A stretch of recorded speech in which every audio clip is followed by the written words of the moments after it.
Everyone. I am Devashish Roy, Urban Transport Planner working with IoT India. It gives me immense pleasure to welcome you all to the 16th Urban Mobility India Conference cum Exhibition 2023. This conclave session is on risk analysis and mitigation in making urban transport resilient. The format for the session is as follows. There would be opening remarks and context setting by the chairperson and moderator, Mr. R. Rashmi, Distinguished Fellow and Program Director, Earth Science and Climate Change, Terry. This would be followed by discussion by our distinguished panelists, after which there would be a short question answer session.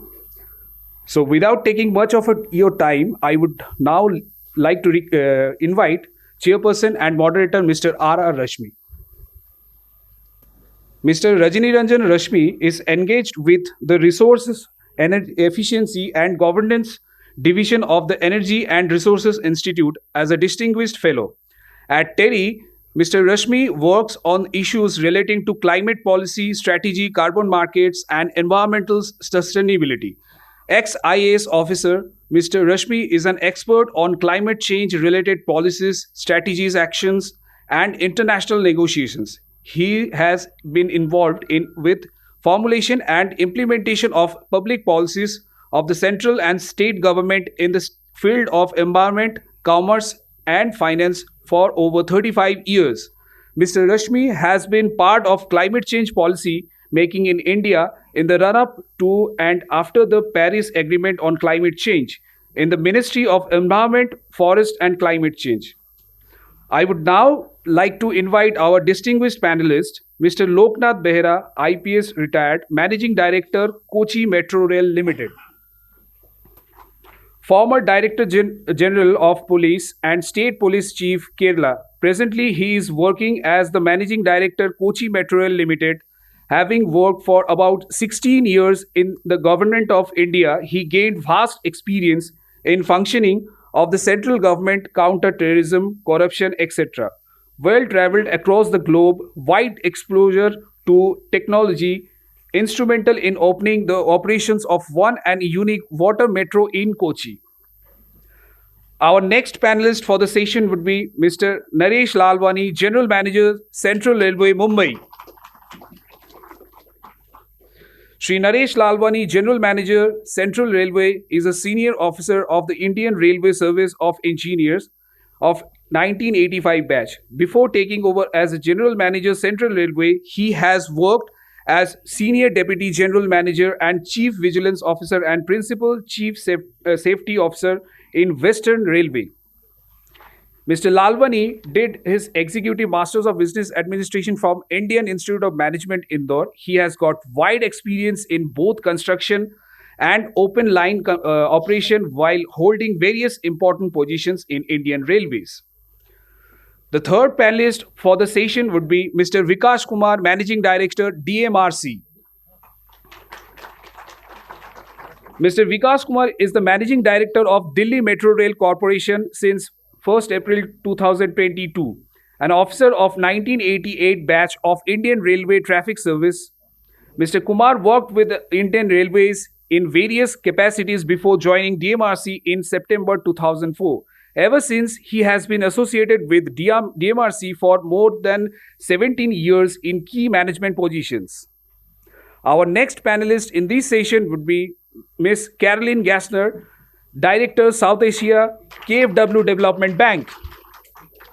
Caroline Gassner heads the Department South Asia within KfW Development Bank. Caroline started her career with KfW in 1996. She had held different positions in KfW Development Bank. Before taking over the South Asia Department, Caroline headed the Department Financial Institutions and Country Risk within KfW Group's Credit Risk Management. Caroline holds a degree as Diplom Vars Economist from Edward Karls Universität Tübingen. Our next panelist in this conclave session would be Mr. Hoe Yong Jong, Deputy Country Director, Asian Development Bank. Ho Young focuses on economic research, planning, and disseminating knowledge related to economic corridor development projects in South Asia. Prior to joining ADB, he worked in Republic of Korea Ministry of Strategy and Finance, responsible for microeconomic policy formulation, international financial cooperation, and free trade agreement negotiation. Our next panelist would be Mr. Armin Wagner, Senior Advisor GIZ. With more than 20 years of experience at the GIZ, Armin Wagner is currently Senior Expert for Sustainable Mobility. His expertise includes transport policy, project management, and promotion of transformative urban mobility initiatives worldwide. Recent publications on AI and sustainable mobility, green urban recovery in Ukraine, and the impact of COVID-19 on mobility underline his commitment to cutting-edge sustainable solutions. Our next panelist for the session is Ms. Jane Jong Ho, Practice Manager, South Asia Transport, World Bank. Ms. Jane O is the Transport Practice Manager for South Asia at the World Bank with over 20 years of experience in transport sector. During her tenure at the World Bank, Ms. Ho has led a number of lending operations and policy advisory in transport, infrastructure, and related sectors, and across diverse client countries in Africa, Europe, and Central Asia, East Asia, and South Asia regions. Prior to the World Bank, Ms. O carried out transportation research and published on public policies. Ms. Ho holds PhD in engineering and Masters in economics from Purdue University, USA, and Masters in engineering from Seoul National University, South Korea. I now hand over the session to the chairperson and would request him to conduct the session. Thank you. A very good afternoon and thank you very much. It's an extremely interesting session which we are going to have today, immediately after the inaugural, in which you heard the minister. And he was quite emphatic about, he was talking about actually three things. He talked about the trilemma, as he said, the availability, affordability, and sustainability. Now we are going to touch a little about the last one, the sustainability, which expresses in many forms. And the urban habitat, the cities in which we live today, is a challenging environment. And this is a challenge because it's the fastest growing economic sector in India today. And as you know, we have a goal of reaching net zero by 2070 in India.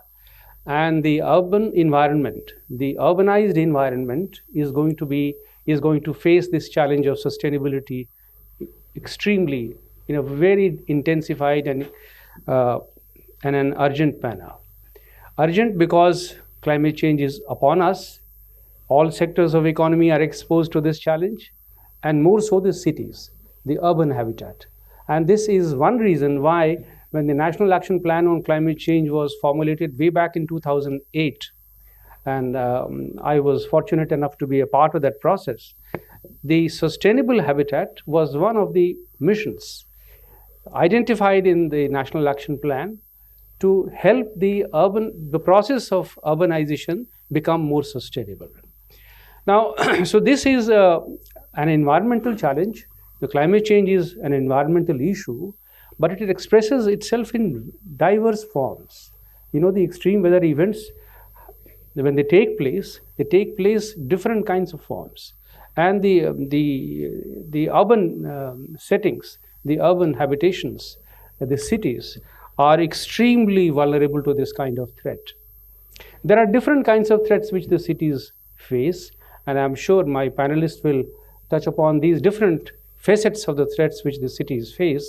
But primarily, I would, in this session, our effort would be to understand the different dimensions of the challenges which we face because of the environmental the threats, the security threats, the infrastructure, the infrastructure design and the inbuilt threats there.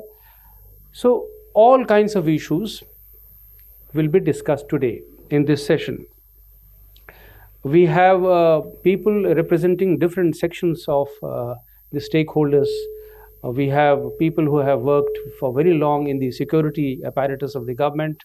We have people representing the railways and the metro system, the transport providers and the service and the operators.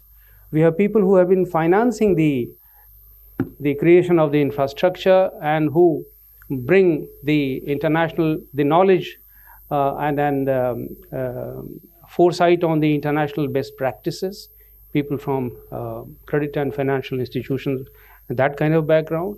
So these are the different kinds of people who form our panel today, and they will tell you about the kind of how they have begun to assess and manage these risks. So there are the issues relating to assessment of these risks.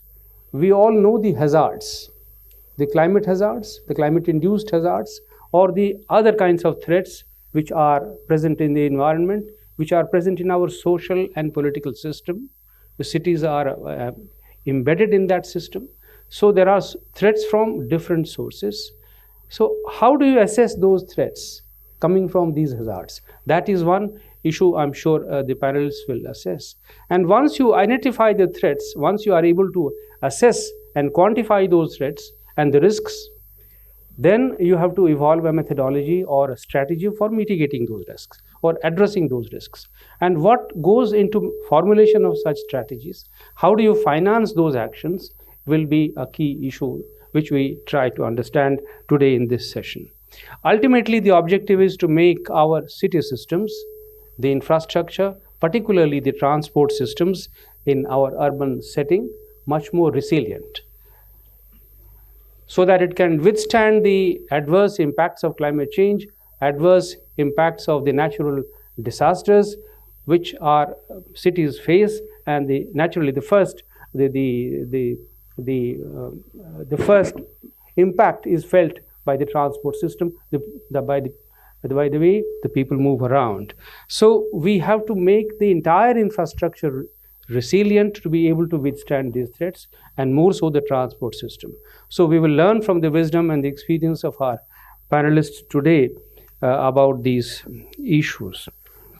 The format which we will follow is, some of them perhaps have slides, some of them will like to talk. So we have about 65 minutes with us.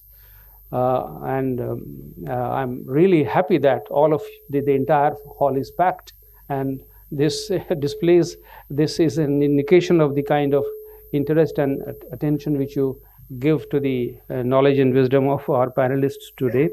So they are free to come here, or if they prefer to talk from there, if they have slides, they're most welcome to come here. Each one of them will have about 8 minutes, and in which, if they can have a mix of slides or talk as they please. At the end of it, we will have a round of questions and answers. As moderator, I reserve my right to ask questions, but at the same time, it's open to all of you. If you have any questions, you are free to do so at the end, and then we will conclude. So thank you very much for your attention, and let's begin. So let me first invite Mr. Behra.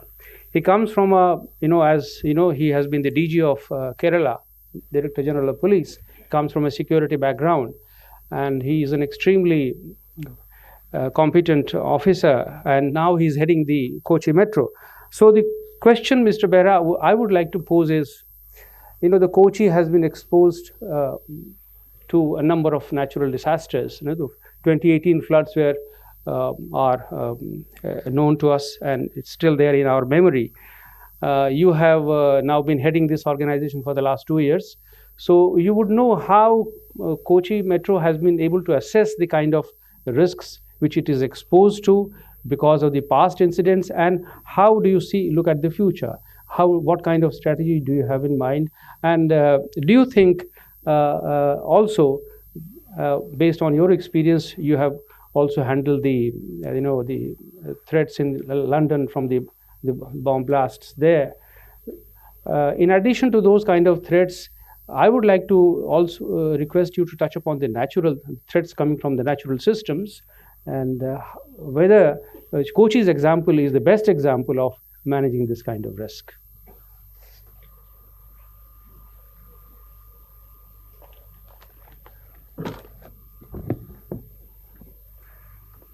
A very respectful moderator, Mr. Rasmi, and very distinguished my co-panelists and friends. First of all, I wanted to tell you that is the most difficult thing to address a session post-lunch. And that too also, when DMRC managing director gave you such a beautiful lunch, it actually makes me sleepy. So, but anyway, this is a call of the duty, so I have to speak. That is one. And second thing is that the hall where you are sitting now is a very legendary hall. I came and spoke here while I was working in the National Investigation Agency. If you see the photographs that side, you will find out actually the most actually decorated generals whose photographs are also there. And this hall actually represents the dedication of those people in protecting this country. So I will actually put it in that particular thing. What my background, as Rasmi sir told, is that I will not talk much about the resilience relating to finance or other things. I will only actually confine to two things. One is the cyber. Obviously, I will definitely, because the chairman has asked me to speak about the climate, I will certainly speak about that. First of all, I'll say Kochi is a very interesting city. Before 1342, that much of backwater what you are now seeing was not there. It started because the Wembanad Lake, which actually becomes the backwater, it got formed in 1342 after a small tsunami with a lot of flood in Periyar River. So then it became a natural port for that particular backwaters which is there. So there is also a prediction that after some time that also will vanish, so that half of the Kochi will go. So that kind of things is possible, and I am not the actually authority. Rasmi sir will be a better person to speak about that. What has happened is that in 2018, to answer his actually query, that 2018 when the floods took place, and it was after 100 years, 1924 such a flood was there, and after 100 years almost then a similar kind of flood came. And that time I was the state police chief, and I know what happened in Metro. So Metro is actually bounced back in 4 hours. First, when the wind started and the rain started, they stopped the train operation, thinking that what will happen, it is on the actually overground. But in 4 hours, I was sitting with the crisis management committee with the chief minister heading that. We decided that, look, this particular thing is going to be your relief. And it can actually take the people, evacuate the people, make the actually relief materials to reach. So it ran. It did not stop. So we actually ran that particular metro. That time I was not there. Obviously, some of the people who were there, they are here, and they ran. But it was a little different when COVID came. COVID, it was closed because of the, what really happened. So that particular resilience, you can say, it is not because of one is definitely the structure and the morphology, etc. But the grit. Talking about the grit, I will tell you a small story. In 2005, when the London bombing took place, I got a call. Actually, that time, in 2005, I was in CBI. I was actually heading a counter-terrorism cell. They asked me about certain connections with India. And that time, they were looking into the various CCTV surveillance cameras, etc., which are into some hundreds of kilometers of, if you can put it in that way. Then I went to London. And then the best thing, I don't want to say who are the 4 people, how they got killed, and all these things. I'm not going to say. These are all there in the story books. But they never stopped the metro. They never stopped the underground. That is the spirit. I am talking about not the technology. Technology always is there. It will help you. But the signal system never got. In 2015, I went to Paris after the Paris attack took place. And I asked the police chief of Paris, ma'am, why are you not increasing the security in the metro stations? Then she told me, if I put a lot of gunmen, people will come and travel in metro. We have done it unobtrusively with a lot of cameras and other things we have installed. Similarly, when I was actually working here, we actually did a threat assessment of the the Delhi Metro. And many of the things which I cannot tell in public right now, many of the things have been already built in. So they are safe. They are quite secure. So what happens is that resilience, I will put it back, there is a lot of misinterpretation of the word called resilience. Resilience, you take it very simple. Nylon is the most resilient fabric. It will come back. It will bounce back. How do we bounce back? But unfortunately, when I joined the metro, I found there are a lot of gaps in the security as far as cyber part is concerned. Now, every metro system is controlled by an OCC. And can I hack the OCC? If you have seen a movie called Die Hard 4, you will realize that. In Die Hard 4, Bruce Willis is the person who say that all the things, all the transport system in the Washington DC is totally paralyzed by a hacker. That is possible. If that is possible, are we ready to actually counter that? Many of the things have not happened. When I did actually a threat analysis by a central agency, by an intelligence agency, we found a lot of gaps. They in fact actually gave 146 points to improve upon. And it has to be done. This has to be done. Otherwise, we will lose the national assets, we'll lose people, we'll actually do it. This is what actually is the problem. Now, last thing what sir was asking is that, well, Cochin is vulnerable. I know that. See, when we actually introduced the water metro, I will give an example. Water metro, this also we actually took care. That how this system will operate. It is like metro, but not exactly like a metro rail.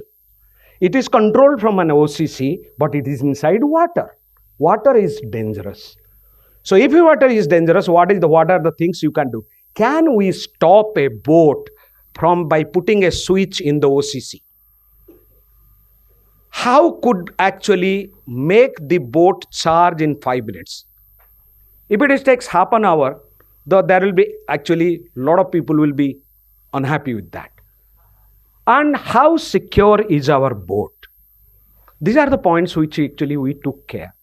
So my last take I wanted to say is that when you are preparing the DPR of any particular project, transport project, I'm saying that it is not confined only to the metro or water metro. It can be bus system. You think about what happened in Ahmedabad in 2001. The tiffin carriers were placed in the buses and it got exploded. If you remember those things. So these kind of things are possible.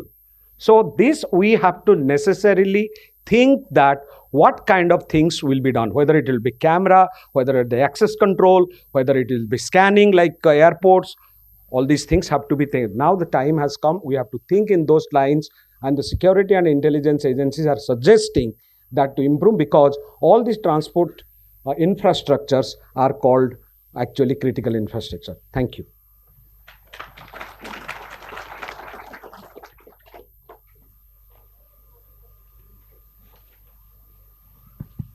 Thank you, Mr. Bera. You ended your talk absolutely on time, and you are very good. So thank you for highlighting the security aspect of the metro and the other transport systems. I now invite Mr. Naresh Lalwani, who is the General Manager of the Central Railways. And the Indian Railways has one of the the deepest experiences in handling the kind of threats which emerge from different sources to a very large public transport system. So, Mr. Lalwani, I'm sure you will have your own thoughts, but I would like to ask you to focus on how we can learn from the experience of the Indian Railways in managing and meeting these kinds of risks, and what are the technological and other inputs necessary to improve the robustness and resilience of the system. Thank you, Rashmi sir, for giving me the opportunity. Distinguished people on the dais, the audience, it is my privilege to be standing here speaking before you. So I come from Central Railway, which is a place from where the first railway in India started in 1853. And if you talk about metro, we don't call ourselves a metro, you call us suburban system, but still it does a lot of job which metro does, though in a maybe a crude manner, not in a sophisticated manner the metro does, but still it's called the lifeline of Mumbai. So I am speaking on behalf of Western and Central both when I speak here. And as you see the metros in Mumbai, everybody was seen in the movies, at least if not in reality. So the metro started, 3-car metro started in 1925, electrical metros. So we'll be completing 100 years maybe in a year and a half. So Central Railway metros are that old.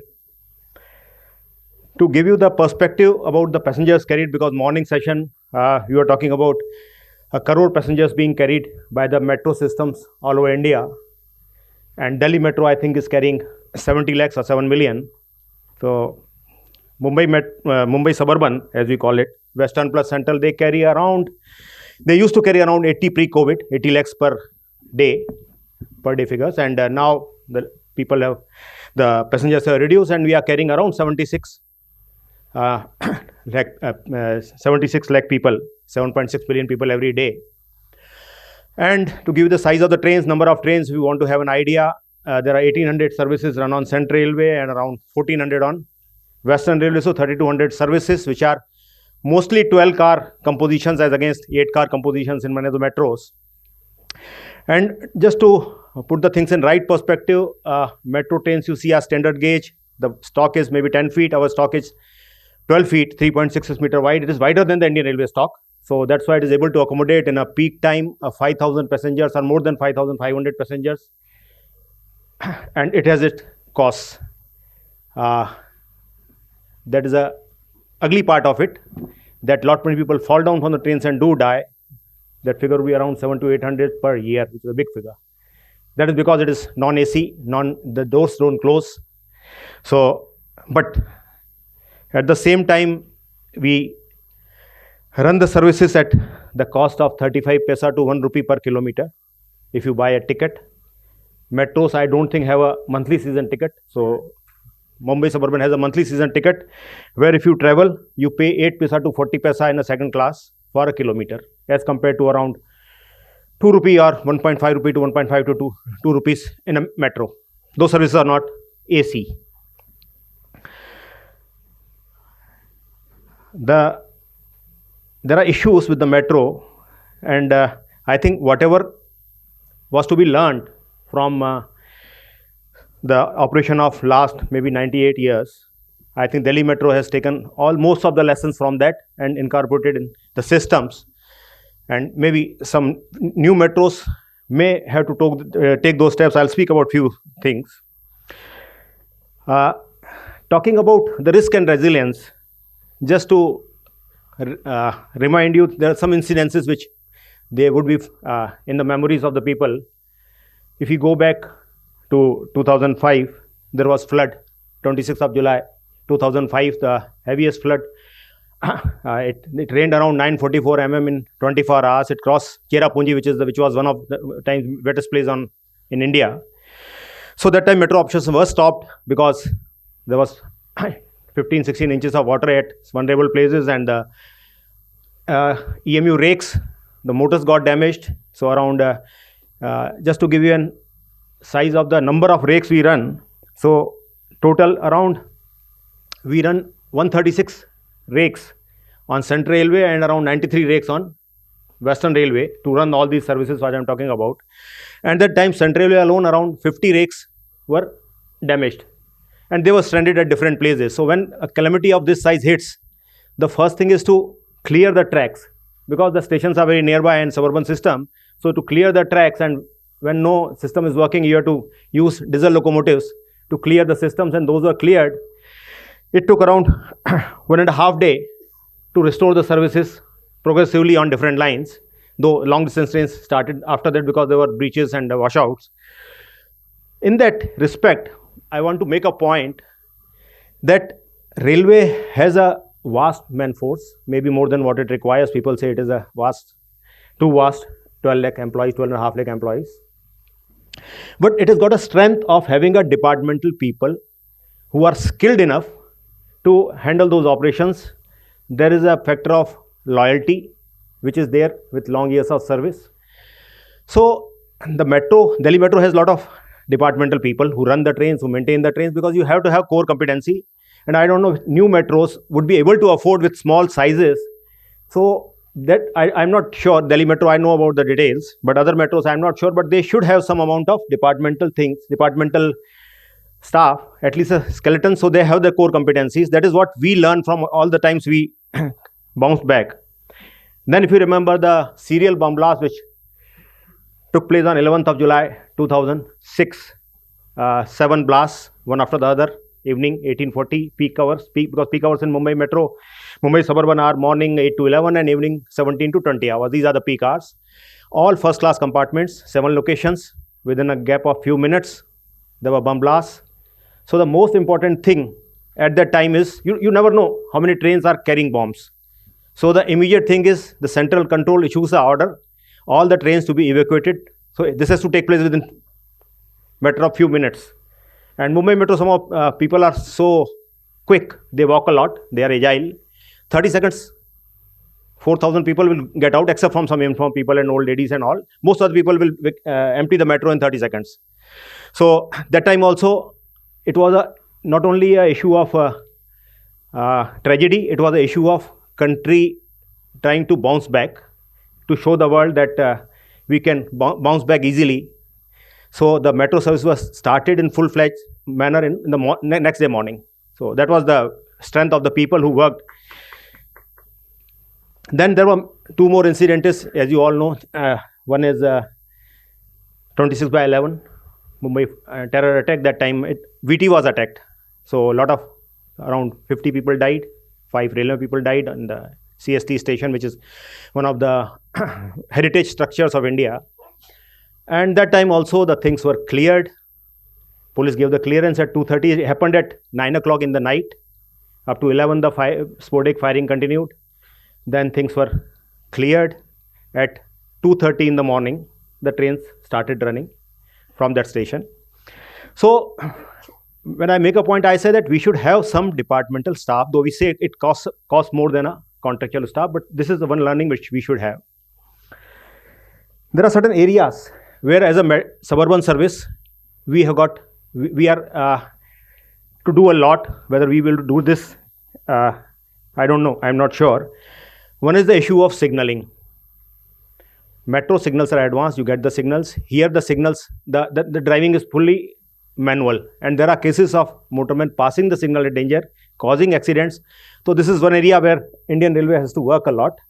So cab signaling is the future which Railway is working. Secondly, the amount of people we handle, we don't have any access control. So anybody can come, anyone can go out of the station. Only ticket checking is done. Nobody can check the tickets in the train. You can't enter the trains in the peak hours. So that is one area where if we are to do it, we have to have some kind of arrangement of 2 layers of passengers coming on the top deck, having access control and going down. So that CSTM station, if you know, the work of redevelopment has been taken up, and we are thinking to start, because contract provides for that. So let's see how we can do it. That is another area. Then we are too dependent on fare box revenue, and so we are spending around 3,000 crores every year on running of this metro system, and we earn around 930 crores. So that is the amount of loss we face. Though Indian Railway is a big organization, so it doesn't impact much. And definitely we should appreciate that apart from the money we are losing, but we are gaining a lot in Mumbai, because every person moving in metro, he is assured of time taken in transit, least time taken in transit, because anybody who gets stuck up in traffic, he uses metro. And it provides, at the cost I told you, it provides very cheap means of transport for the lowest of the people who may not be, who find it difficult to ride a metro for going to the distances they travel. Because in our case, right from Mumbai CST, if you want to go, you can travel up to 124 kilometers in a metro on a single journey. And that will cost you around 45 rupees or so. So it is helping that way. Railway, because it has a legacy of 170 years, so we have got strong systems of inspection of the assets. Though there are failures, but if you look at the quantum of the assets railway has, the failures are very few, because we have got a very strict regimen of inspections. Delhi Metro has the similar things. New metros have to decide and have those systems. Maybe follow Delhi Metro, they will not be able to, they don't have the scale, but this is one thing which they can learn from Indian Railways, record keeping. And then some things which I feel we lack in a city like Mumbai, even that we have so many means of transport. Metros also have in different parts. Best is there, who provide bus services. Western Railway, Central Railway. We should have a coordinated body to control all the metros, because we are working in a coordinate manner. Maybe that is a long shot, long call. So before that, I think we should have a coordinating body who at least should coordinate in a structured manner, so that the development which takes place is not fragmented. So that is my wish list, which if happens, it will help Mumbai city a lot, because there are so many issues. And I think if you know about Mumbai, the taxi is there, Kali Pili we call it. So those Kali Pili taxis should also be part of that, because they are a part of the ecosystem. Auto walas should also be part of that. We should have integrated somebody which should. Then with the number of accidents in metro very, very less, if an accident happens, though we carry out drills, but these drills have to be very, very thorough. Otherwise, people will not know what to do in the times of crisis. So we on railways and DMRC, I was talking to a DMRC people, they also have yearly drills and quarterly drills on various aspects. Railway also has a drills with NDRF and safety drills, assuming accident has taken place. Mr. Alwani, your thing. Yes, sir. The last point I'll make. In COVID pandemic, again, it was suburban system, and these non-AC things came handy, because there was no AC, so people were not afraid of spread of COVID. So they came in handy to run the essential services. And this is what I wanted to speak. Thank you very much.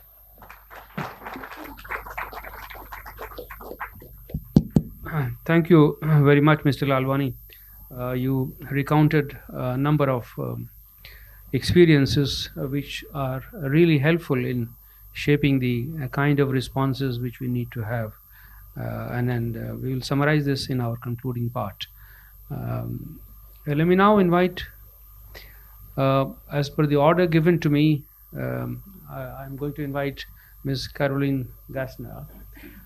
She is representing the KfW. As you know, it's one of the leading German banks which assists infrastructure financing.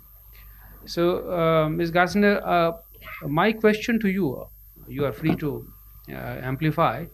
From your experience of financing infrastructure across the world, what kind of risks you see are most prominent, most outstanding risks which a city system or a transport system normally faces, which your finance has, funded its mitigation? And what kind of strategy would you recommend, and particularly in case of a South Asian region and a country like India? Thank you. Thank you, Mr. Ramesh, esteemed panelists and audience. Thanks a lot for inviting me to this conference and speaking on this very important topic. Coming from an institution which celebrates its 75th anniversary this year, I also wanted to congratulate the audience and the panelists to the 75th anniversary of Indian independence. So you see, we're sharing a joint history there to a certain extent. So looking at the major risks we see worldwide for mobility systems, I would say, or would like to distinguish between perhaps the more obvious ones, which we can see in a more obvious way, and the less obvious ones. And of course, a lot has already been said already by my the speakers, which are coming from the operations and are much more closer to real life than I am. But I think the main, or one of the main issues to have in mind is that investments in mobility systems, public mobility systems, are heavy investments, cost a lot of money. The systems are complex and interlinked, and usually in very densely populated areas, in particular in South Asia, so you know it very well, with high economic activity. And therefore, disruptions which are happening in these systems have a lot of negative impacts in various ways. And on the other side, incidences which are coming from the outside can have very strong impacts on the mobility systems functioning.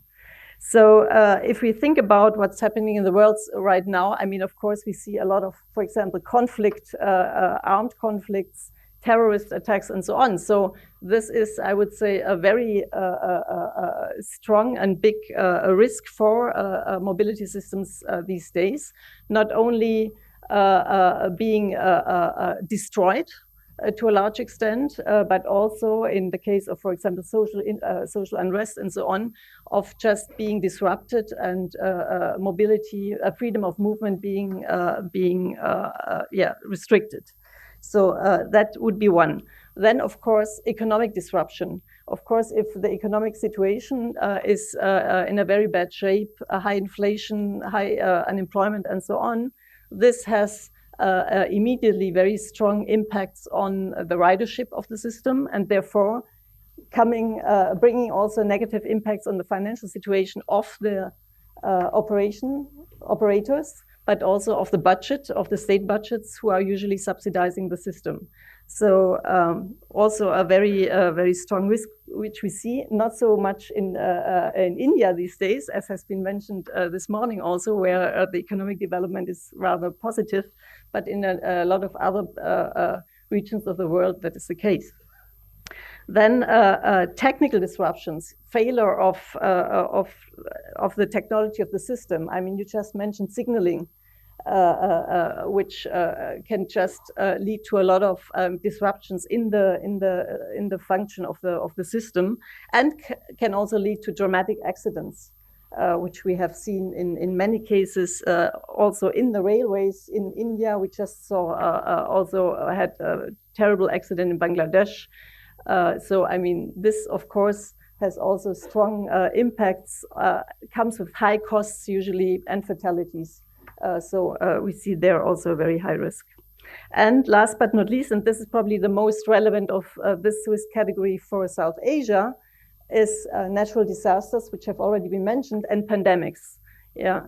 Natural disasters, which of course can also have an enormous negative impact on the infrastructure, damage the infrastructure, come with a lot of cost to rebuild the infrastructure, and pandemics, which can bring the whole system to a halt because people just do not want to use the public transportation system anymore in order not to be affected, which comes again then, of course, with negative impacts to also the financial viability of the whole system. So I would say a very big multi-dimensional risk landscape. And if we come to, in my view, the less obvious ones, we can add even more. There is one, which is urbanization, which we had talked a lot this morning on urbanization, which is uncontrolled and very rapid, which creates informal structures of mobility systems, which are good in principle, but which might also be unsafe and not optimal for the city, lead to congested roads and so on. And even more so in South Asia, where, I mean, the cities are really, really densely populated. The other one, and this is really at, I would say KfW's heart, is climate change. I think we have not talked that much so far on the impact of climate change on mobility systems, but we have to accept, I mean, apart from the natural disasters, we have, I mean, we see worldwide, and in particular in South Asia, a higher frequency of very extreme weather events, which of course also have impacts on the way people move around and can live their lives, but also can have a very strong impact on the mobility system itself and the infrastructure. And I think this is very important for us also to look into this aspect when planning a new infrastructure today. And last but not least, also a very big problem, and this is also a big problem in most of the developed worlds like Germany, US, Europe in general. I mean, we have a very outdated infrastructure. I mean, the infrastructure in our countries date from 75 to 100 years.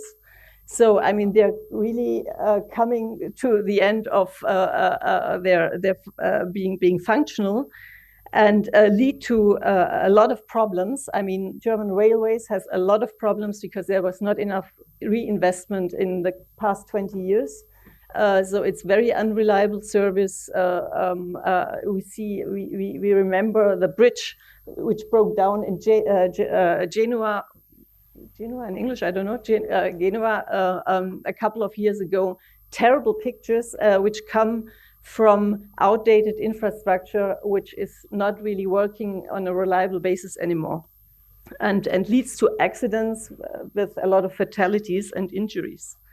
And even more so, this type of outdated infrastructure, which does not give a good service, of course, also leads and undermines the trust into the public system.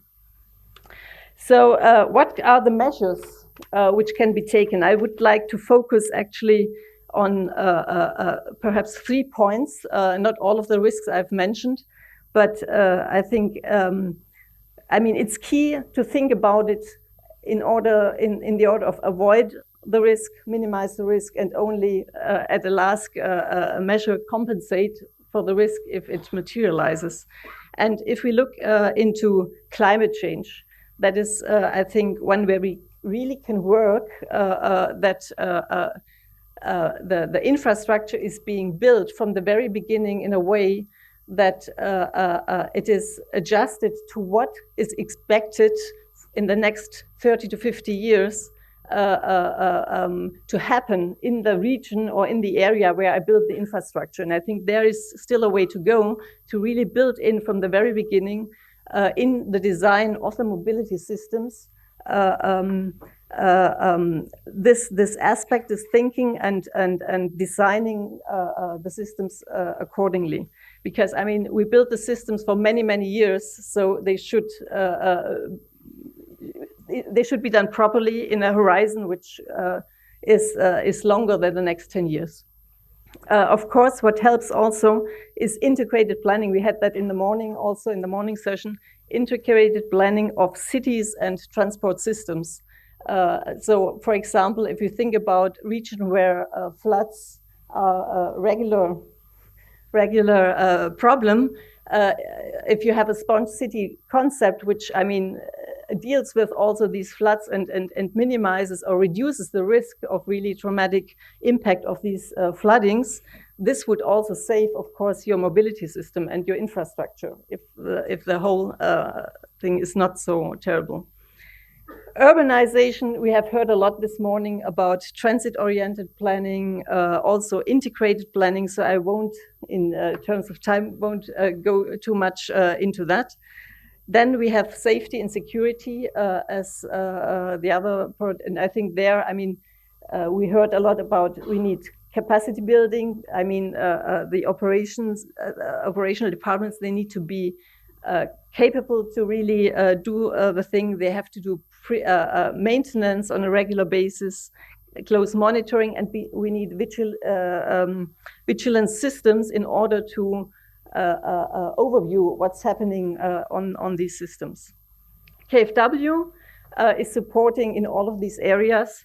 I would say we have a very much integrated city planning and co-sectoral approach. Multimodal integration is really also at our heart. We really believe in this, that it is necessary to have it in order to make the whole system viable and resilient. And that is what we ask whenever we finance projects. We ask for environmental and climate screening analysis, and this is exactly what I meant with climate change, and have this in mind. So at appraisal stage, we always ask for climate risk analysis, which has been done, and that the design of the system is being done properly. And we have one very relevant example, because we are financing together with the AFD and of course the Indian government the metro in Surat with GMRC. And I mean, we came into this project and the design was more or less ready, and then we discussed with GMRC in depth the risk of the climate risk involved in this project, because the metro station, I mean, the metro line is close to a river. We have stations which are under the, how do you say, underground stations, which are close to the river. And we said there is a real risk with regard to flooding, and we have to take this into account when planning and designing the project. And of course, it took some more time, and we had to adjust a couple of things and identified measures from mobile flood protection walls, catch basins, but also early warning systems and so on, which should help to really make this metro resilient in a good way. And as I don't have time left, I would thank you very much for your attention and hope this was helpful. Thank you, Caroline, for your experience of financing worldwide. And some of the pointers which you have given, I'll encapsulate this in my closing remarks. Let me now invite Mr. Vikas Kumar, the Managing Director of the Delhi Metro Rail Corporation. This organization, as you know, has been the torchbearer of innovations in the, transport infrastructure in the country, and they are assisting several other similar organizations carrying this task forward.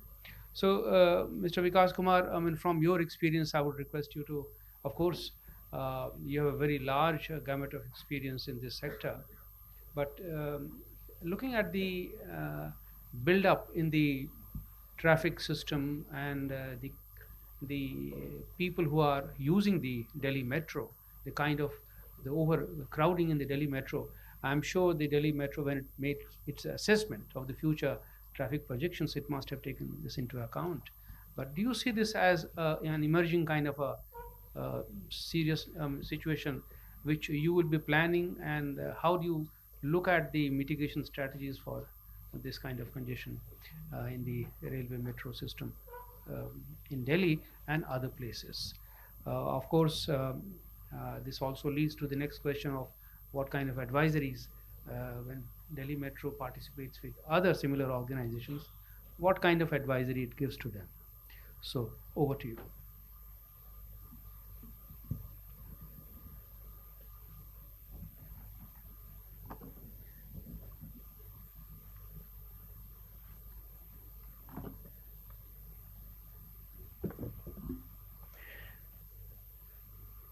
Thank you, Mr. Rashmi, our chairman and distinguished panelists and friends all present over here.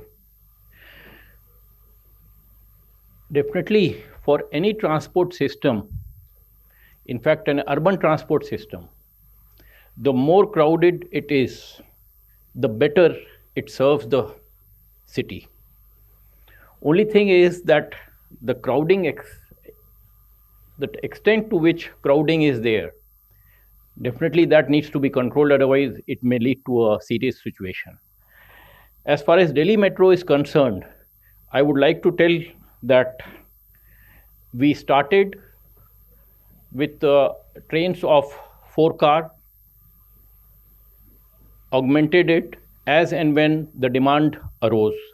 And now we are running 8-car trains, and that too at an interval of, in the peak period of, say, 2 minutes, 13 seconds or so.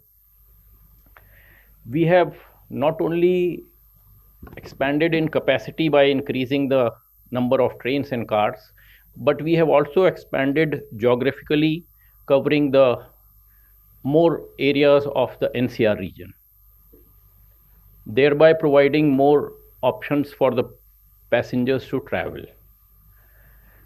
As far as planning goes, in fact, there has been no issue in the planning. We had already planned for a system which could cater for a PHPDT of more than 60,000-70,000. So we are well equipped. In fact, not only planning, but after the project, the O&M is also a very important factor, because you have to maintain the level of services and which you provide to your customers, and that is a challenging task.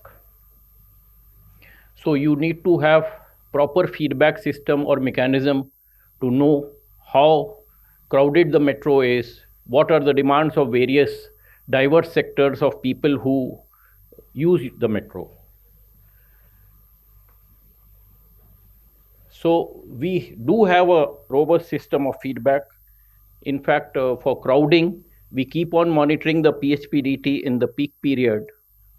In fact, we are fortunate to have an AFC system which gives us a real-time picture of how many people are traveling in a particular sector.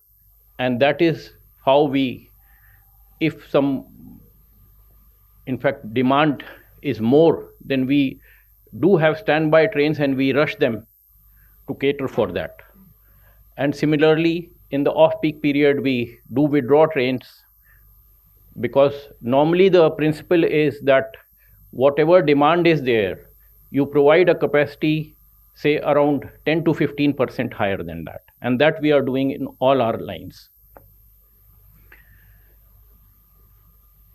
Coming to the resilience, again,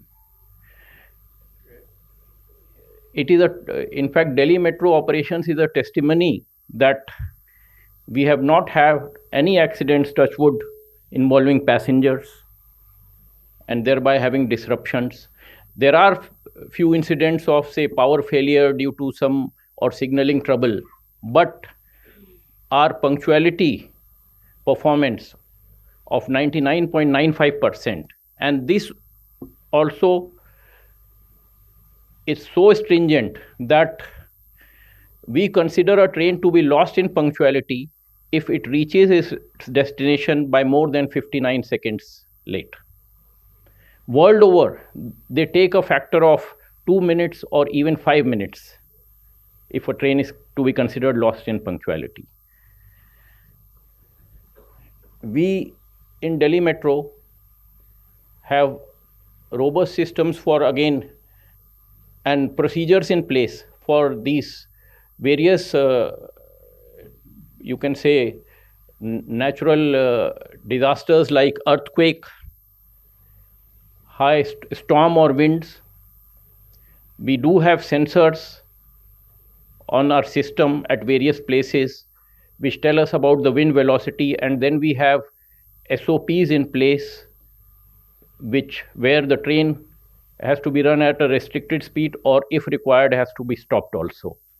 Similarly, for earthquake also we have sensors and warning systems, and again an SOP how to manage such situations.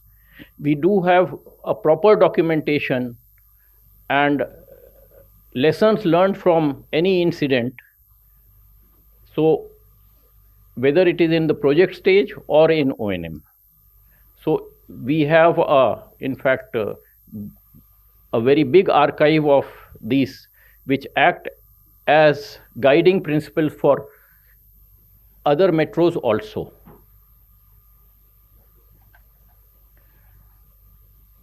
So as far as DMRC is concerned, again, I would like to tell you that I will just take an example like Kashmiri Gate to Rajiv Chowk section. It was getting crowded. In fact, the PHPDT demand was 60,000 and the trains were quite crowded. At the same time, we had already planned for an alternative line, that is line 6, which is Violet Line extension from, again, Mandi House to Kashmiri Gate. So there again, certain diversion took place, and as a result, this PHPT demand came down to 44,000. So as the metro network grows, the crowd distributes. And ideally for a city, I would say, like Delhi, the metro system, which is in the heart of the city, should be such, the network should be such that if a person is standing at any point, he should be able to walk down to the nearest metro station. So still we have to achieve this, in fact, feat. We are in the phase 4 now, adding 65 kilometers more. And after phase 4, probably other than Chinese metro, we would be one of the biggest metros in the world, overtaking London and New York both. We do have for risk management, we have various SOPs, as I said, in place. And then, as Mr. Lalwani also said, we do have, in fact, trained manpower with us. And for that, we have a Delhi Metro Rail Academy, which imparts training in various disciplines, because metro is very complex. It involves many subsystems like rolling stock, signaling, electrical, security. All these are, and these in turn have various subsystems. We are lucky to have, in fact, automated systems, and we have recently gone in for unmanned train operations in line 7 and 8, which has improved our reliability further. And not only reliability, by this, again, the resilience will also improve, because, see, if any disruption is there, we have to run short loop services, and for that we need to provide crew at appropriate locations, for which at present takes time. But if it is a driverless metro, it can immediately be reversed from any point we desire. Of course, over a period of time, as you had mentioned, we have definitely augmented certain, in fact, we have provided a lot of inputs at many stations, but that again is a continuous exercise which we do, like increasing the, in fact, entry exits, increasing the AFC gates. But this is an onward exercise depending on the demand. We do have, the planning has been such that we do have adequate spaces for this to, in fact, augment our system. So my time, I think, is over, so I'll end my talk over here. Thank you so much.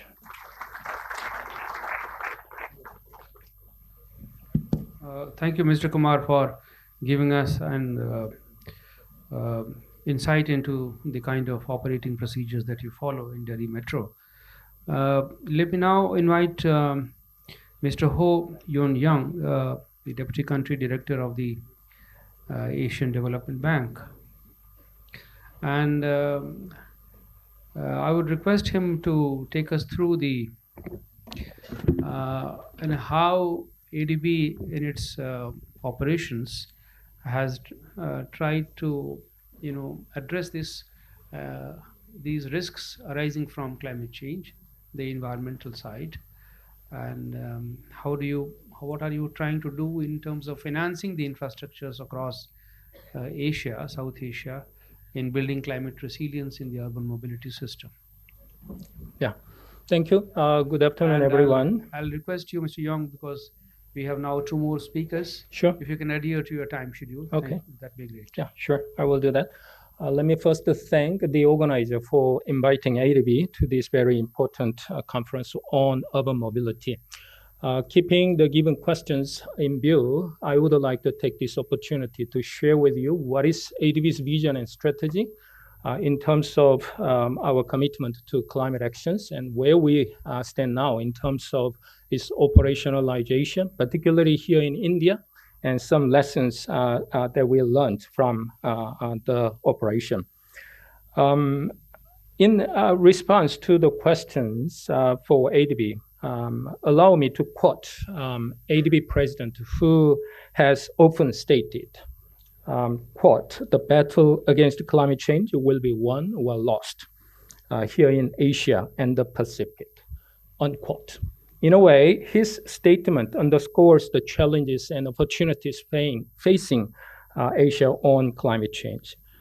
The economic growth of Asia in recent decades has been remarkable, no question about it. However, another reality is that this region is responsible for more than half of the global greenhouse gas emissions. Every day we are watching its worsening impact on livelihood, food and water security, and health of millions.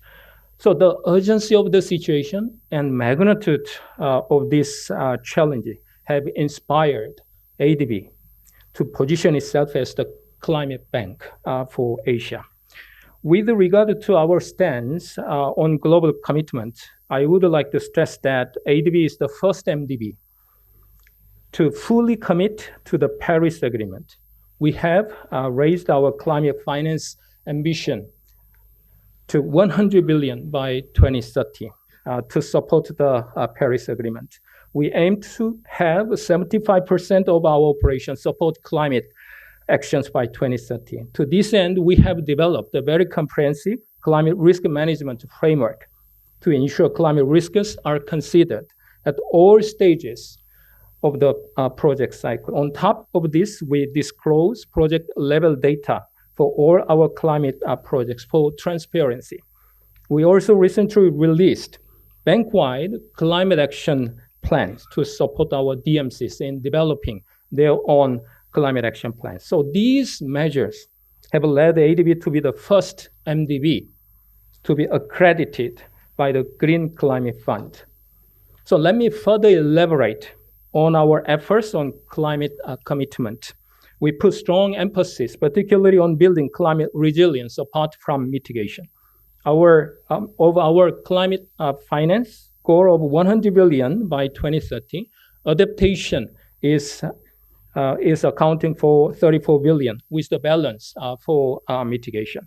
We also extend the technical support and strengthen collaboration with various partners, including governments, to mobilize more, but more importantly, lower cost financing and implementing cutting-edge knowledge, policy, and innovation in technology practices and financial tools. Regarding the climate financing innovation, our board recently approved capital management reforms following the strong advice by G20 countries in terms of capital adequacy framework review under the India G20 presidency. Consequently, our lending headroom will be expanded to as much as 100 billion over the next decade, or 10 billion more per annum, with focus on climate support. And this represents a 40% increase in our annual commitment capacity to 36 billion from the current 26 billion.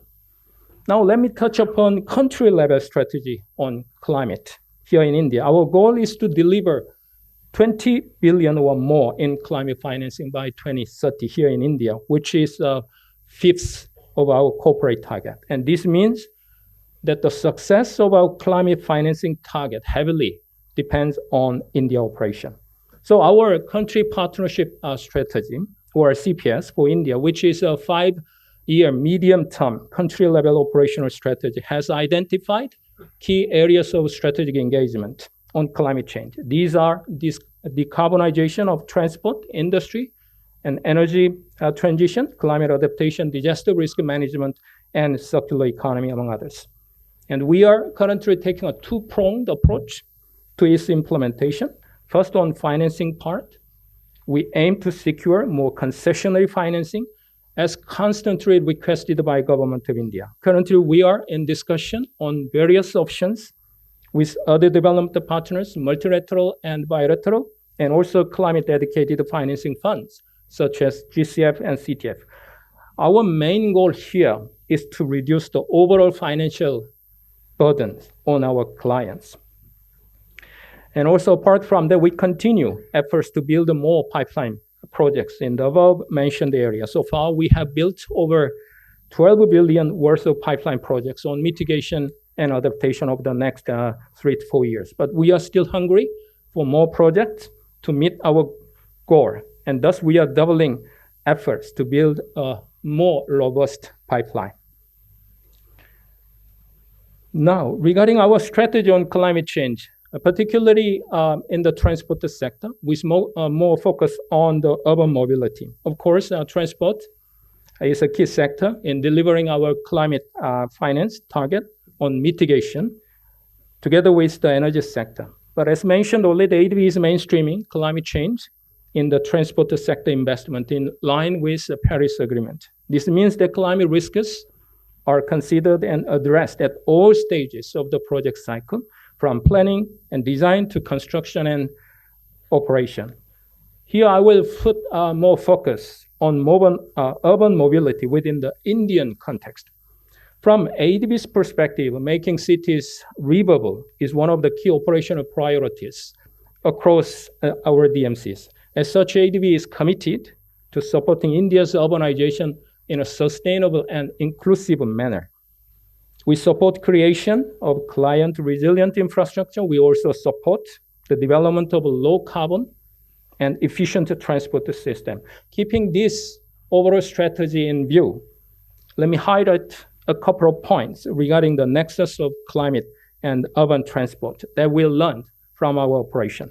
My first point is that urban mobility should not be considered as solely the domain of the transport sector. Instead, we pursue a multidisciplinary and integrated approach between transport and urban, based on the concept of developing cities as engine of growth under the new CPS. We do not think that simply building urban mobility infrastructure would suffice or work. Urban planning upfront with inclusive and resilience approach embedded would be very critical. And my second point is the vertical urban agglomeration, building on transit-oriented development, or TOD, is more climate-friendly than horizontal urban expansion. It would minimize mobility of people, leading to less use of fuels while maximizing use of electrified public transportation system. It will also create higher value for property, leading to improved domestic resources mobilization and private sector investment, including PPP, which will, of course, help bridge the financing gap of public investment in urban mobility. So we are pursuing integrated solutions to urban mobility, from urban planning to TOD, to policy reforms, supporting domestic resources mobilization, better governance, particularly at the municipal level, to infrastructure investment, including PPP, to institutional capacity building to implement such integrated approach. So we are in constant dialogue and discussion and consultation with the Ministry of Finance and also MOA to implement these holistic and integrated solutions. So our metro projects support these elements all together as ADB value-added components in synergetic manner beyond the financing. We also pursue what we call one ADB approach to provide integrated solutions to our client through the collaboration between our sovereign and non-sovereign operations.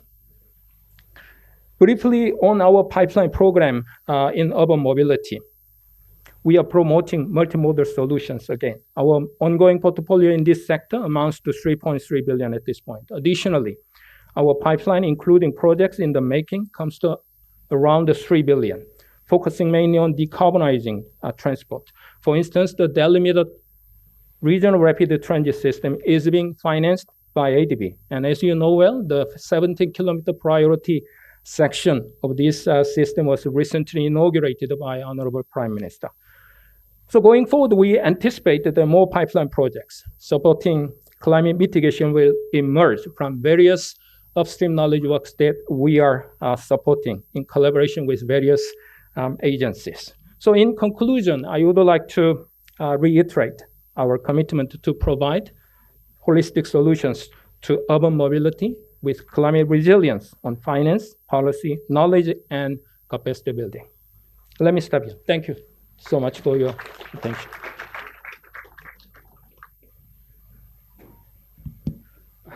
Thank you, Mr. Jung.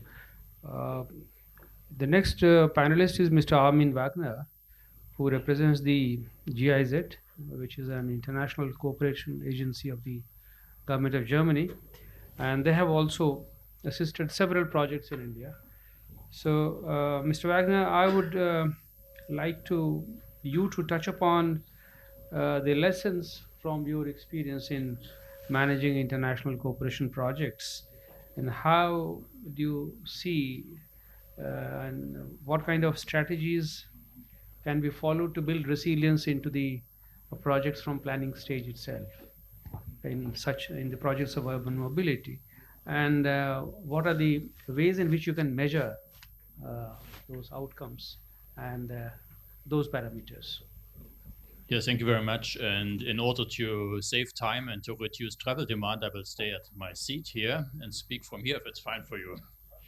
So thank you very much, distinguished chairman and distinguished panelists and dear friends.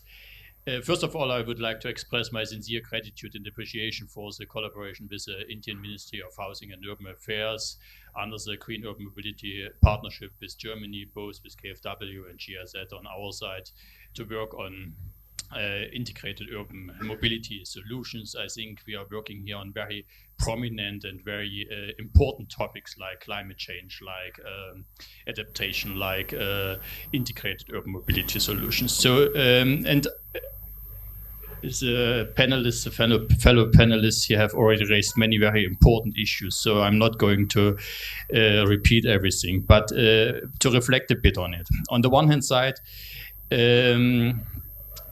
we do need to understand that the number and the frequency and the types of the risks that we are facing is changing. When it comes to frequency, climate scientists tell us that with the increase in temperatures worldwide, the humidity, the vapor in the air will increase, and with it is the frequency of heavy rain events.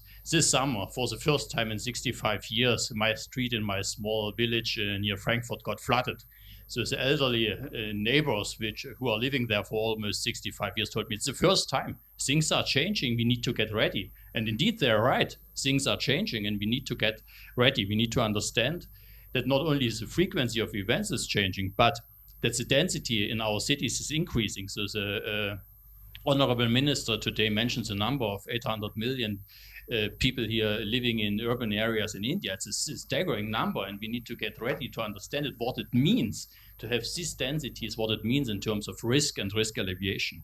And on top of it, there's an increased wealth, increased number of material assets are stored in streets, are stored in our houses and buildings and offices. So it's not just a building, but it's a building filled with electronics, a building filled with cars, with very valuable things. And if these things are damaged or gone, the impacts are much higher. And we are facing much higher expectations by the general population. So people are today demanding 24/7 high level of service in our cities. So people are not satisfied if power is shut down, if water is not available. People and the citizens have the right to access services 24/7. So this is something that we understand, and we need to understand it also beyond the scope of our individual organizations. And this was rightly mentioned.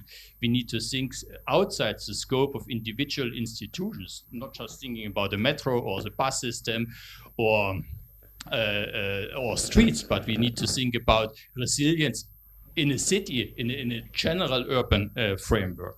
So from our perspective, there are 4 major steps in order to better understand and to better integrate resilience in our planning procedures and in our implementations. The first step is, of course, to identify risks, to better understand what is going to happen in the next years, what is going to happen in various places, to understand it for city level, for district level, and to look at it from a 360-degree perspective. So really to understand the diversity of potential threats and risks which we are facing. I mean, there's always this discussion about black swans, but just look back for the past 3 years, what we have seen in this world, it's really crazy from a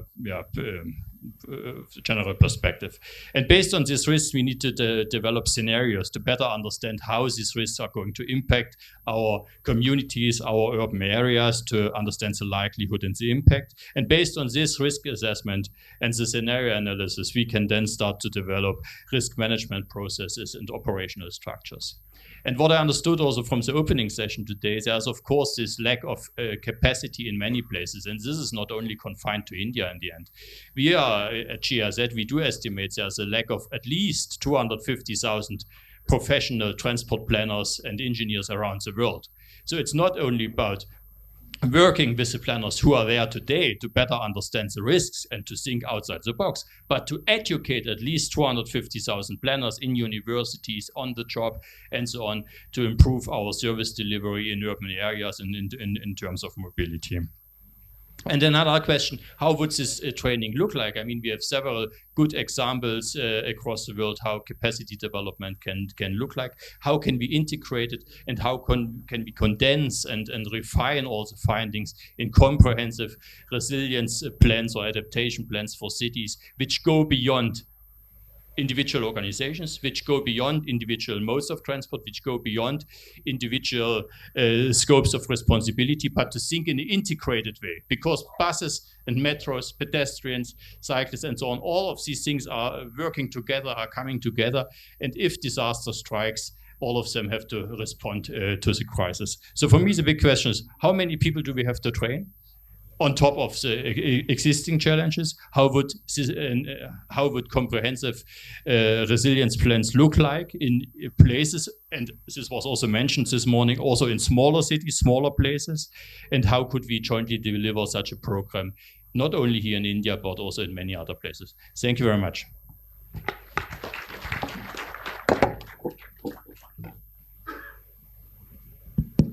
Thank you very much, Mr. Wagner, for being economical with time. Let me now invite Ms. Jen O, who is the practice manager of the World Bank for South Asia Transport Division. And she also has a similar experience in financing infrastructure projects. So my question would be similar to you, Jen, as to how do you see this being incorporated into the planning process itself, and what are the the measurement framework of the success of this resilience? Very much for opportunity, Mr. Rashmi, and also the esteemed fellow panelists.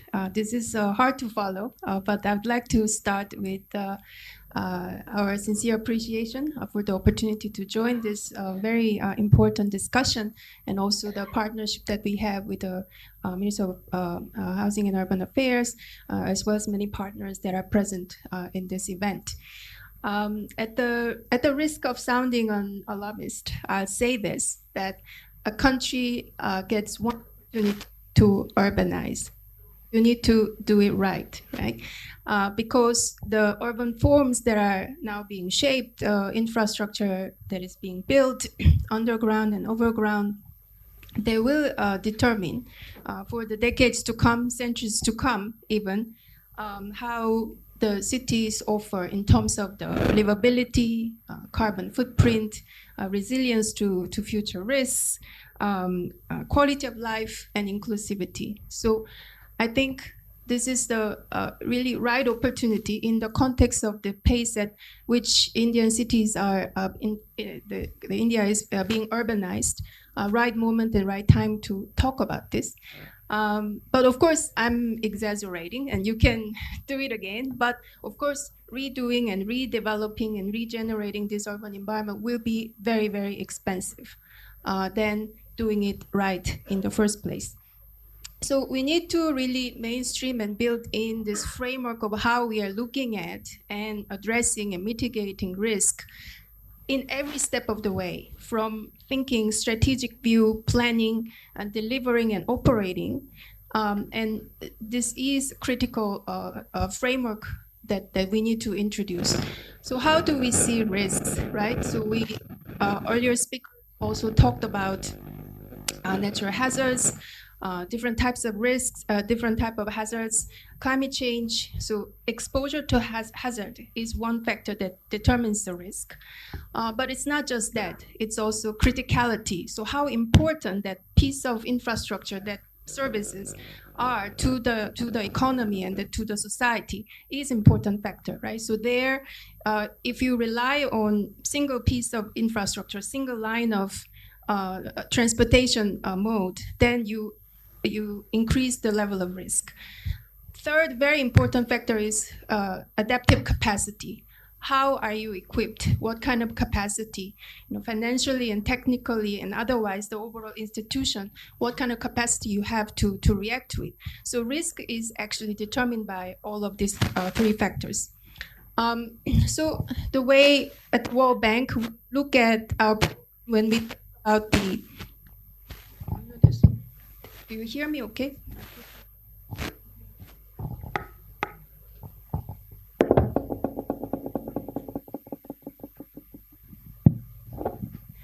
The way we look at these risks and supporting the framework where we integrate this risk in development is we don't separate climate change and development. We look at this together because the climate risk is the future will affect the development, and also the country's responses to look at how to respond to the climate change and be more proactive offers and opens up more opportunities in terms of the development.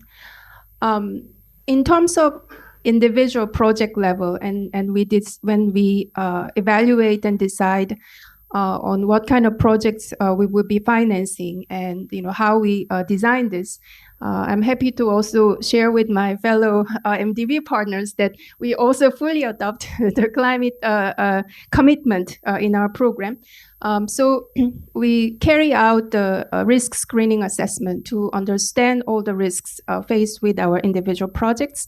And also we make sure that we are fully aligned with the individual countries' climate commitment expressed in terms of their NDCs and the national adaptation plans, so that our financing is used for the purpose of supporting the climate-related issues of the country. We have the privilege of working with our partners at NCRTC and the HMITC to develop urban rail projects. And the way we approach, this project is when we do the risk screening, and of course we collect all this data. We need to understand the topology of the city, and of course the existing infrastructure, where the traffic is coming from, and also we need to develop different scenarios because we are talking about the future risks and uncertainty. Our previous speakers talked about the increasing intensity and frequency of these climate events and increasing natural disaster. So we formulate these different scenarios to better inform our investment and technical solutions that is introduced under our project. But beyond that, I would like to say, highlight three principles, how we are going to be better prepared against these risks. And it's actually three principles of partnership and collaboration, right? So we have the great opportunity to leverage our partnership to be better prepared for future risks.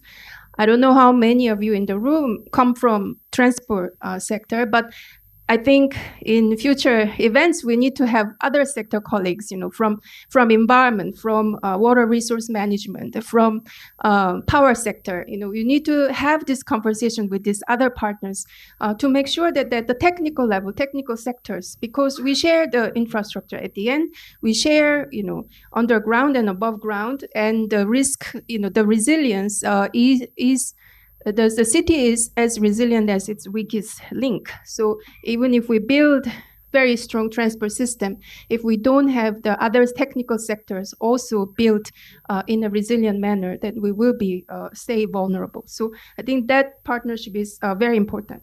Second is other policymakers and budgetary authorities will play a crucial role, right? Because to enhance the resilience and do investment in adaptation measures will be costly. Of course, this is actually converting the cost that you need to respond to disaster after they happen into preventive measures, but it requires upfront higher cost. And that's why you need to have the budgetary authorities and planners and policymakers at the higher level and bring them in and make sure that the measures that would reduce risk over the life cycle, it will be supported, will be properly budgeted and funded. That will be very important.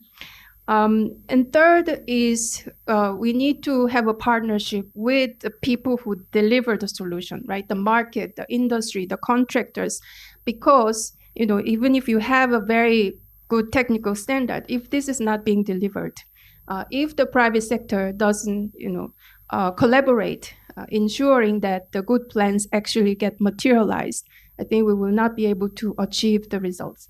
I think what really strikes me from listening to the panelists working in the railway sector for a long time, and because they build and they operate for a long time, you are already thinking a lot of risk and factor those in your construction, in your design, and in your operation.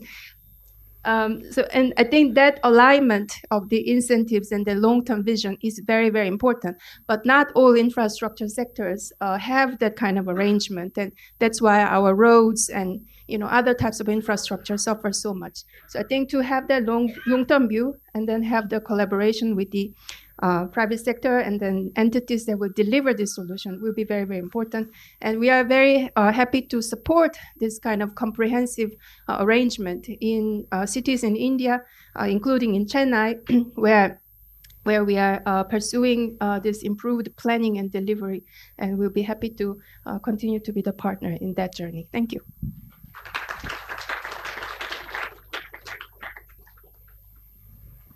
Thank you, Jen, for your remarks and pointing to the necessity of building a collaborative framework. That was really the missing piece here at the moment. So we have really come to the end of this session, short of the questions and answers. As per the time budget, we don't have time left, but I would still request the organizers to seek their indulgence to give us a little more time, 5 minutes maybe, to allow any questions that from the audience and the participants, if they have any question for the panelists. Kindly introduce yourself and mention the panelist if you have somebody in mind.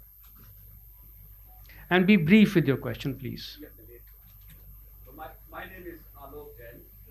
There are two things which somehow did not get registered too much in the discussion today. It was a very interesting panel, very wide variety of topics we discussed, but communication, interagency, coordination, communication framework, I don't think anybody addressed that topic. And I personally feel that is one of the key components of the resilience aspect. The second thing, many of you talked about technology and reliance on technology, automation, and so on and so forth. But we also see that one of the key measures in resilience is manual overdrive. End of the day, it is the man who need to take control when the technology fails. And many of the technological aspects are also leading to de-learning of the system. People are getting complacent, they don't know how to do the manual override. How are you addressing that in various aspects? Can I request Mr. Kumar to address this? See, I told you that we do have a Delhi Metro Rail Academy for training. So, and we have very robust procedures. So these procedures are meant to, as a backup, when some technological failure is there, then the people have to act. I think Mr. Lalwani also told that people of Indian Railways, they are trained and they are loyal for such a long time working over there. So these things are ingrained in their conscience. In fact, even if unconsciously somebody works, they are trained in such a manner that he will be doing something which is safe. As far as what you said about other stakeholders, definitely that is a very important factor. Time being short, we could not dwell on that, but definitely that exists. And there are stakeholders meetings, drills with the stakeholders in a regular manner, that do take place. Yes, the gentleman at the end, right.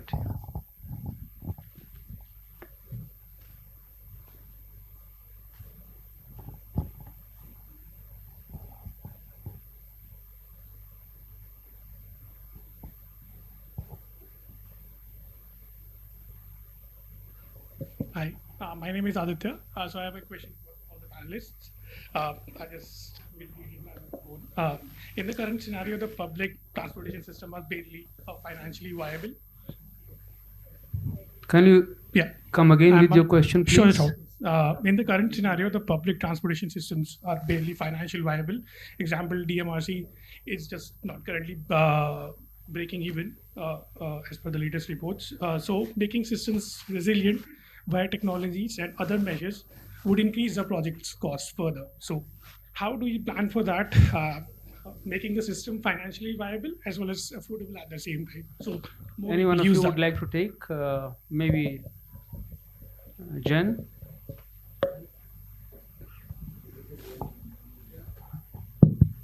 So the question is, how do you make the system financially viable and resilient? Yeah. I mean, this is a difficult question. From economic point of view, there is economic justification to invest in resilience and strengthen the resilience of the system. And of course, this because in the face of the increasing risk, if you think about the life cycle cost, there will be a benefit and avoided disruption to the system and avoided, life lost and productivity lost and so on.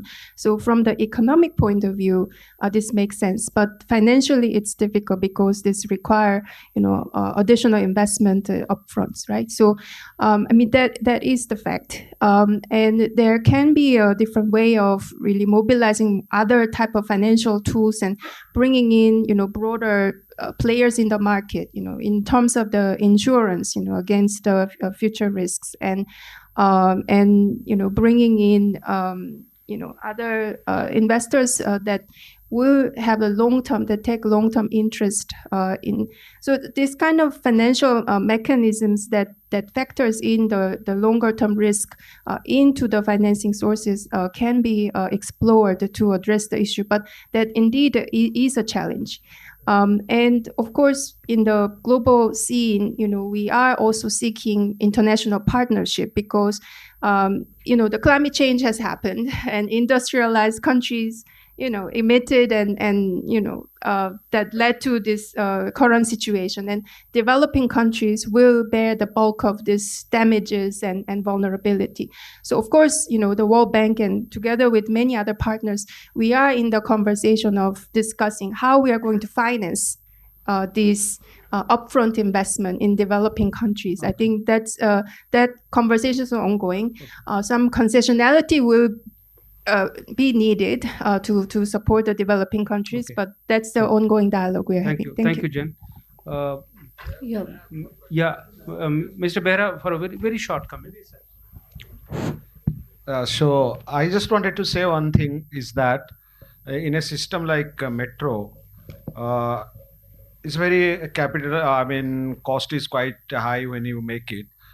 You just try to actually see that the operational loss is zero. If the operational loss is zero, like actually after 6 years we have now got, that's quite a good satisfying thing. For that, the best thing is to hit the non-fare box revenue. That is what is my take. Fare box, you can't just make it very costly and all those. So rustic answer in one line. Bombay में रोटी कपड़ा मकान कमाने के लिए गाड़ी है, वैसा गाड़ी बनाना पड़ेगा, फाइनेंशियल नहीं, इकोनॉमिक बनाना पड़ेगा. Mr. Rashmi, one question. I think, Very short one. maybe the last question or a comment. No, just a small question or comment, whatever, just one line. That for the bankers, I mean, is the financial rate of return more important or is it the economic rate of return? Well, I think we are not getting into academic issues here. I think one female.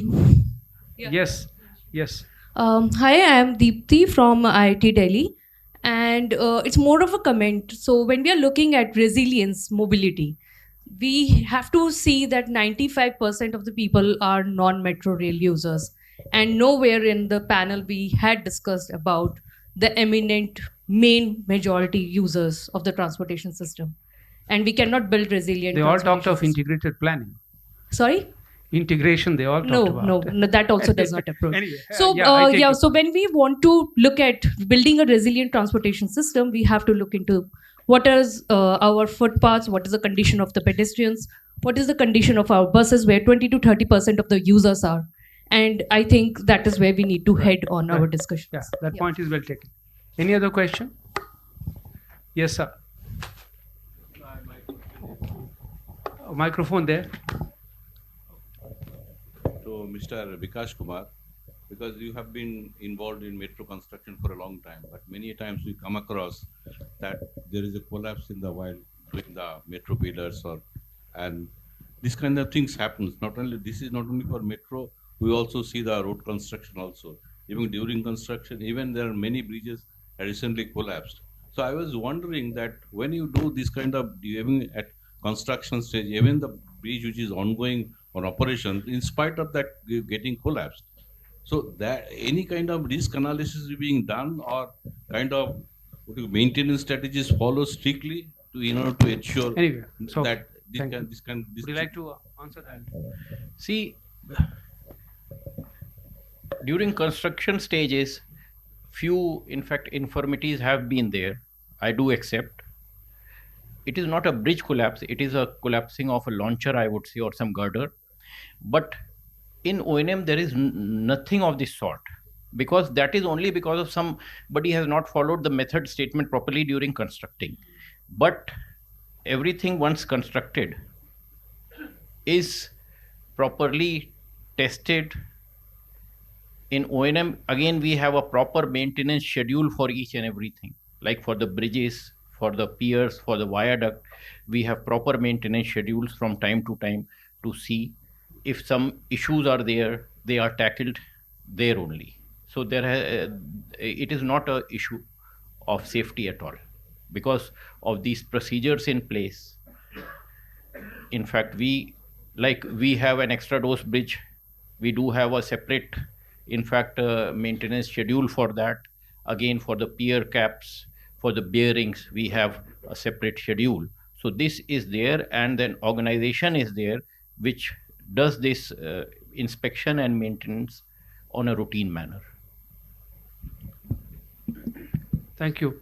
I think we will have to close this session at on this note. Let me thank all the panelists for their excellent contributions and your patience in listening to them and bearing with us. Now, my job as moderator is essentially to conclude this. I could have done this in one sentence, but I would also like to leave, get a sense of what we have discussed so far. And then my take on this is that each of the panelists has agreed, and all of us agree, that there are threats emerging from the natural system which are going to affect the urban mobility.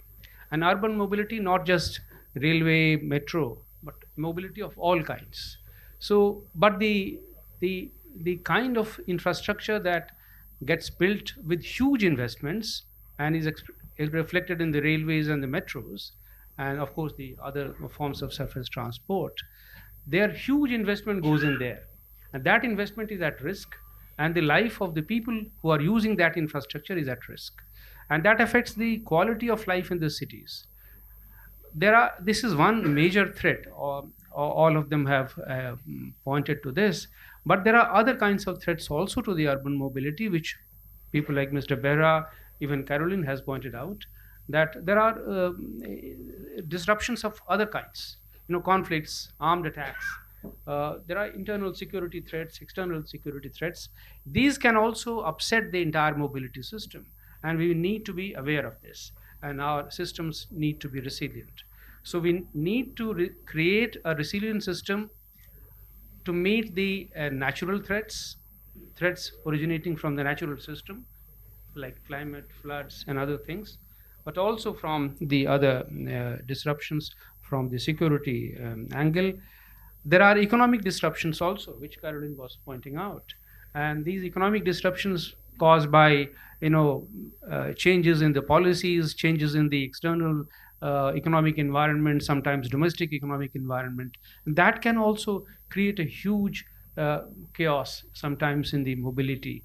So our systems need to be geared up to this, and so therefore one major common thread in all of their interventions I found was that we need an integrated planning, and planning which takes into account the mobility of all kinds, all players, all stakeholders. Their views need to be taken into account, and unfortunately we don't have a mechanism at this structure. But Mr. Lalwani was very right when he said towards the end of his intervention, he did this in a very hesitating manner, but I think he was absolutely right. We need a common body where all the stakeholders can sit together in a formal structure, not in an informal structure, not left to the discretion of the AMD of the Delhi Metro or the GM of the Indian Railways, but a formal structure in which all the stakeholders can meet and do this planning. And lastly, the financing of this kind of infrastructure, where you learn the best practices, where the financiers, the funding institutions can help you and perhaps motivate you and perhaps mandate you to draw upon the lessons from the best practices which are followed worldwide. Mr. Vikas Kumar was mentioning that, in fact, their own railways, metros have standard operating procedures, and they're the best weapon against, they're the best mitigation instrument against any kind of threat like this. So you need to have a standard operating procedure built on the best international practices. But if you need to make improvements, then you need constant knowledge inputs, technological inputs, and that comes from the institutions which help you build that infrastructure. And therefore you have institutions like KFW or the ADB or the World Bank, which will give you that kind of input and their interventions. And in future also, I think we will be able to take their views and support on this. So with this, let me thank once again all the panelists. There are lessons which we need to take home in designing the urban mobility infrastructure. The lesson is that we need to do this right from the start. Right at the beginning stage itself, we need to consult all stakeholders and see that the infrastructure is resilient on all counts. And we need to have a standard operating procedures. And therefore, and then lastly, at the end, let me end with what Jen said about collaborative framework, that we need this kind of collaboration between the markets, between the public institutions, the private sector, and all the stakeholders outside the government and the public sector, to be able to actually carry it forward and make it fully resilient. So thank you once again. Thank you for your patience, and thanks all to all the panelists once again.